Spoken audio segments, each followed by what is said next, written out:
আসসালামু আলাইকুম viewers, জলিস cooking ওয়ার্ল্ডের অ্যানাদার ভিডিওতে আপনাকে স্বাগত। আশা করি আপনারা সকলেই অনেক ভালো আছেন। আজ রান্না বান্নার কোনো ভিডিও নিয়ে নয়, ভিন্ন ধরনের একটি ভিডিও নিয়ে আপনাদের মাঝে হাজির হয়েছি। আশা করি ভিডিওটি আপনাদের অনেক ভালো লাগবে।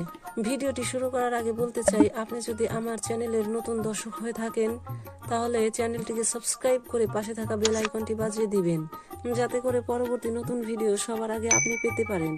আর যদি অলরেডি সাবস্ক্রাইব করে থাকেন তাহলে আপনাকে অসংখ্য ধন্যবাদ। তো চলুন ভিডিওটি শুরু করা যাক। অনেক দিনের পরিকল্পনা ছিল চাচাতো কাকার ক্ষেত থেকে নিজ হাতে আখ কেটে খাবো।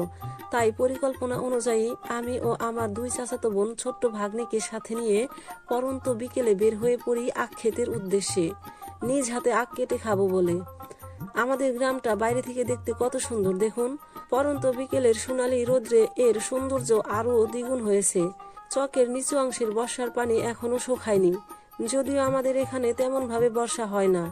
ঠিক তার উল্টো পাশের জমিগুলো দেখুন চাষের উপযোগী হয়ে গেছে। কেউ জমির আগাছা পরিষ্কার করছে, আবার কেউ কেউ জমিতে ফসল রোপণ করছে।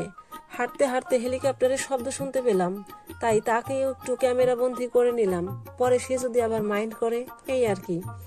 পরন্ত বিকেলের সৌন্দর্য উপভোগ করতে করতে চলে আসলাম আমাদের গন্তব্য আখ ক্ষেত। আখগুলো প্রায় শেষ, আর অল্প কিছু আখ রয়েছে খেতে।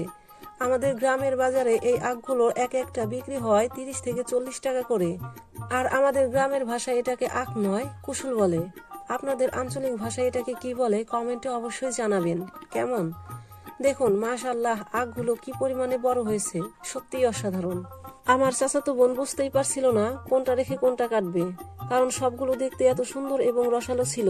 পরে আমি দেখিয়ে দিলাম কোনটা কাটলে ভালো হবে। ও বলল, আচ্ছা ঠিক আছে, এটাই কাটছি।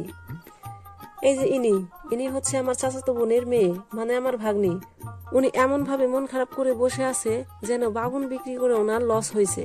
ও বলতে ভুলেই গেছি, আর ও দুইজন ছিল আমার চাচাতো ভাইয়ের দুই ছেলে, ওরাও ছিল আমাদের সাথে। সব ক্ষুদেরাজের দল।